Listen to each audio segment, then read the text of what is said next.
네, 선생님, 관계회복을 위한 소통 기술의 이제 10차시를 들어가도록 하겠습니다. 어떻게 좀 불편함은 조금 어떻게 해결이 좀 많이 안 됐지만 그래도 좀 해소가 되었을까요? 아무튼 제가 어떤 선생님들한테 전달하기 위해서 열심히 하려고 하는데 좀 더 편하게 할 수 있도록 더 지원하도록 하겠습니다. 우리는 관계 발달에서 두 번째로 들어가도록 하겠습니다. 우리가 관계의 발전과 변화에는 상호작용 단계의 모형이라는 게 있어요. 그래서 캄피는 우리가 대인관계 발달에서 특정 패턴을 보이고요. 선형적이고 직선적으로 이루어지고 있다라고 했습니다. 이러한 패턴을 우리가 총 10개의 단계로 구분하게 되는데 크게는 처음에 5단계를 포함해서 결합하고 이후에 5단계를 포함한 분리하기로 구분하였습니다. 한번 결합하기를 한번 볼까요? 두 사람이 처음 만나 점차적으로 하나가 되는 과정을 결합하기입니다. 결합하기는 우리가 두 사람이 처음 만났을 때는 하나가 되기 위해서는 시작을 해야 되겠죠. 그 다음에 실험하기를 합니다.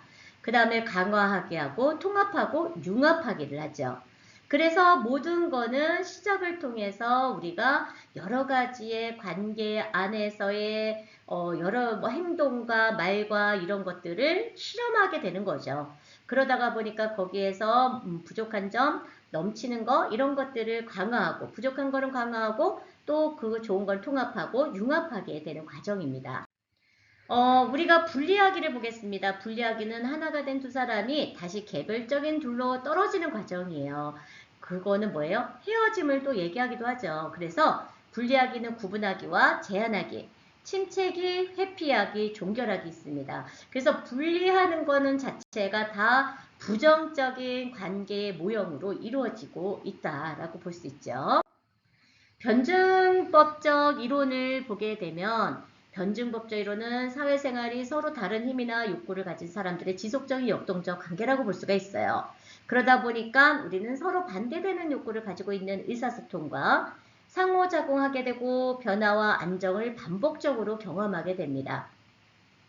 그러다 보니까 상대방이 나하고 계속 반대적인 행동하고 반대적인 말을 하고 할 때에 우리는 거기 안에서 어떤 변화를 하면서 안정을 취해야 되는지를 여러 가지로 경험하게 되면서 그 사람에 대해서 알아가게 되겠죠. 오직 한 사람과 살아가고 싶으면서도 동시에 구속받지 않으려고 하고 자유롭게 살고 싶은 욕구를 가지고 있어요. 그것은 변증력적 두 가지의 같은 그런 어떤 관계에서 볼 수 있는 경험이겠죠. 그 다음에 상충적인 두 욕구를 모두 달성하려고 노력하기 때문에 그 속에 변증법적 긴장이 발생합니다. 그리고 두 욕구의 정도는 고정되어 있는 것이 아니라 서로 방향, 영향을 주고받으면서 끝없이 변화하고 있다라고 볼 수가 있겠죠. 변증법적 이론에서의 우리는 사회생활에서 발생하는 서로 상반되는 욕구로 다음과 같은 세 가지를 제시하고 있어요. 연결 대 분리가 있죠. 사람들은 다른 사람과의 관계를 연결하죠. 그리고 그들과 분리하고 싶은 자율성의 욕구도 가지고 있습니다. 두 번째는 확실성과 불확실성인데요.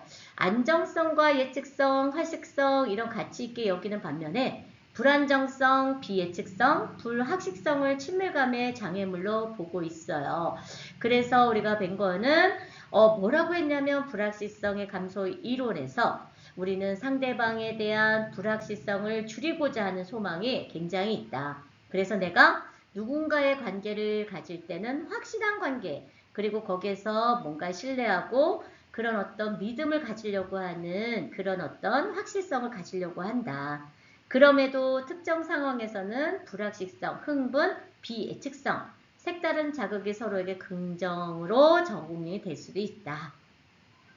우리는 관계가 새로움이나 색다름을 수반하지 못해요. 그러다 보니까 관계는 단조롭고 지루하고 불평과 결별의 원인이 되기도 합니다. 그래서 우리는 사람과의 만남에서 만남이 있으면 헤어짐이 있듯이 헤어질 때는 거기에 만남에 있을 때에 지루함과 불평이 원인이 되기도 합니다. 변증법적 이론에서의 우리가 개방과 대패 사회를 한번 볼까요? 나를 개방한다는 것은 나를 이해하고 예측하게 함으로써 안정적인 관계를 형성하는 거예요. 관계에 있을 때 나를 소개하고 나를 알리는 것은 나 좀 봐줘. 그리고 너도 나한테 좀 알아봐 줄 수 있어? 라는 그런 어떤 심리적인 게 있죠. 그러다 보니까 우리는 서로에 대한 신뢰와 친밀감을 증가하고 우리가 그런 모든 것이 개방에 가깝고 친밀한 관계를 촉진하는 것은 아닙니다. 그런데 별개로 사람들은 자신만의 사적인 그런 어떤 영역을 지키려는 욕구를 가지고 있어요. 그래서 우리가 의사소통 경계관리 모형에서 보면 사람들은 내 자신을 노출하고 그리고 욕구와 사생활 욕구 그런 어떤 사이의 균형을 유지하면서도 의사소통의 경계를 관리하고 있다. 그게 이제 변증법적 이론이라고 이제 볼 수 있죠. 네, 자기 노출의 원리입니다. 자기 노출은 한 개인이 자신의 생각, 느낌, 경험을 상대방에게 언어적으로 드러내는 겁니다. 그러다 보니까 자기 노출은 상대방과의 관계를 친밀하게 하고요. 사회적 지지를 받게 할 수도 있습니다. 그리고 상대방에게 거부당하거나 이용당할 수도 있죠. 그러다 보니까 나를 너무 노출을 하고 나를 너무 오픈하다가 보면 나에 대해서 너무 잘 알다가 보면 나를 활용하는 것이 아니라 이용하려고 하는 겁니다. 우리는 사람과의 관계에 있을 때 그 사람의 좋은 점을 활용하려고 해야지 이용하려고 하면 절대 안 되겠죠. 그래서 자기 노출에 대한 주요 이론은 사회적 침투 이론과 여러 가지가 있는데 성격의 구조의 폭과 깊이라는 두 차원이 있는데요. 폭은 상호작용의 양으로 직업, 친구, 애인, 종교 같은 주제와 그런 어떤 상호작용의 빈도를 포함한 것을 우리가 폭이라고 합니다. 깊이는요, 더 깊숙하게 들어가서 겉으로 보여지는 그런 어떤 그런 걸 떠나서 성격의 핵심부를 향해 나가는 침투를 의미해요. 그래서 저 사람의 성품과 성격과 인성과 이런 여러 가지를 우리가 의미한다라고 볼 수가 있겠죠. 자기 노출의 원리에서 관계가 발전하면서 이루어지는 사회적 침투는 우리가 주변적 수준에서 중심적 수준으로 나가기도 합니다. 그러다 보니까 침투를 결정하는 요인에 있을 때의 개방에 따른 보상과 비용의 비율이 있습니다. 자기 개방의 비용이 크지 않은 한 침투는 지속되고요. 비용에 비해 보상이 클수록 관계도 더 빠르게 발전되겠죠. 우리는 관계에 있을 때 성격의 주변부를 노출하는 것에 대한 거를 굉장히 잘 보죠. 그런 반면에 중심부에 든 노출은 천천히 점진적으로 이루어지고 있고요. 이러한 노출은 상호적이기 때문에 한쪽의 노출이 상대방의 노출을 유도하기도 하죠. 야, 내가 오픈했으니까 너도 나한테 오픈을 해야 되지 않느냐. 그리고 내가 오픈한 정도에 따라서 그런 어떤 정도가 다를 수는 있지만 내가 오픈하게 되면 상대방도 마음의 문을 열어서 오픈하게 될 수 있는 그런 유도를 우리는 상대방의 노출을 유도하는 거죠. 또한 이러한 노출의 속도는 서로 비슷하게 이루어집니다. 나만 확 오픈한 다음에 상대방이 뒤늦게 오픈하는 경우는 그다지 그렇게 많이 없어요. 하지만 그런 경우도 있긴 하죠. 어느 한쪽이 지나치게 많이 노출할 경우는 그런 관계 발전에서 부정적인 영향을 줄 수가 있습니다. 자기 노출의 내용과 금기입니다. 내가 자기 노출의 내용에서 나이나 출신 지역, 피상적이고 공적인 정보의 노출은 모든 사람들은 하죠. 그리고 가치관이나 태도처럼 사적이고 비밀스러운 노출도 있습니다. 개인적인 정보에 대해서 우리가 다른 사람과의 관계 노출, 가족관계 침해와 개인적인 내용을 기술하는 내용의 노출, 그리고 타인에 대한 감정이나 의견, 판단처럼 평가하는 내용의 노출도 있습니다.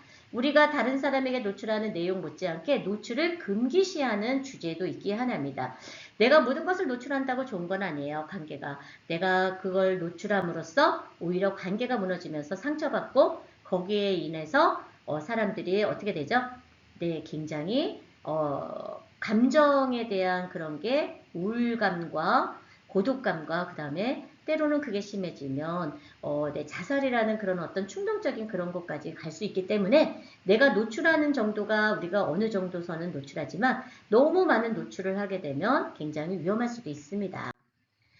그러면은 이제 우리가 자기 노출의 효과는 우리가 정보와 노출의 정과 효과, 자신을 노출하고 관계를 시작하고 유지하는 상대방의 친밀감 이런 게 있죠. 때로는 자기 노출은 부정적인 효과를 초래한다고 했죠. 그렇기 때문에 내가 어느 정도의 노출을 하고 내가 거부당하거나 창피를 당할 수 있기 때문에 상대방이 그러한 점을 악용할 수가 있어요. 그러다 보니까 나의 그런 어떤 모든 것을 노출하는 것은 위험하다라고 볼 수가 있겠습니다. 교환적 관계를 볼까요? 우리 교환적 관계는 사고와 감정, 동기, 기호, 행동과 그 결과에 서로 영향을 주고받는다는 것을 상호의존적으로 보는 거죠. 그러다 보니까 보상의 교환, 사회적 교환 이런 것들이 있는데 보상은 한 개인의 타인과의 상호작용을 통해서 즐겁고 바람직한 결과로 이루어지게 돼 있죠. 그리고 비용은 처벌적이고 그 다음에 바람직하지 않은 결과 혹은 목표의 달성을 방해하는 요인이 되겠습니다. 그래서 우리가 만남을 통해서 사람하고 만났을 때 누군가는 비용을 많이 지불하게 되는데 누군가는 비용을 안 내게 되면 거기에서 오는 또 관계했을 때의 그런 어떤 방해 요인이 있을 수가 있습니다. 그리고 사회적 교환의 개념을 확장한 또 다른 개념이 공평이에요. 우리 공평성은 굉장히 중요합니다. 그래서 참여한 사람들이 각각 투입에 비례해서 결과물을 할당받는 것을 의미하는데 공평이론은 공정성을 강조하고요. 공평성이 무너져서 자신이 받아야 할 것과 그리고 혜택을 받을 사람의 착취를 당해서 거기에서 분노와 반면에 더 많은 혜택을 받은 죄책감을 느낄 수가 있다. 그래서 공평성이라는 거는 너와 나의 그런 어떤 관계, 상호관계 안에서는 서로 공평해야 되는 관계가 필요하다는 겁니다. 공동체적 관계를 볼까요? 장기적인 파트너 관계에서 자신의 변화를 통해 상대방의 행동과 결과물을 변화시키죠. 그래서 우리는 관계를 맺고 있는 사람은 기본적으로 상대방의 욕구에 더 많은 주의를 기울이기도 합니다. 그래서 우리는 친할수록 우리가 더 조심해야 되는 게 예의를 우리가 지키면서 조심해야 되는 이유가 있겠죠. 그래서 보니까 사람들은 자신의 베푼 혜택에 대해서 상대방이 빨리 보답하고 상대방에 대한 호감이 떨어지고 혜택을 받는 사람도 상대방에게 의무적으로 꼭 갚아야 한다는 생각을 하지 않아도 됩니다. 그러다 보니까 교환적 관계에 있을 때 사람들은 기본적으로 자신의 이익을 극대화하는 것에 관심이 있고요. 보상과 비용을 공평 원리에 기초해서 분배하게 됩니다. 네, 이상으로 우리 강의를 마치도록 하고요. 선생님들이 열심히 이제 책과 함께 아마 들었을 거예요. 그리고 우리가 다음에 만났을 때는 좋은 만남과 좋은 또 우리의 시너지로 긍정의 시너지로 우리가 즐겁게 만날 수 있었으면 좋겠습니다. 네, 그리고 경청해 주셔서 감사합니다. 다음에 뵙겠습니다.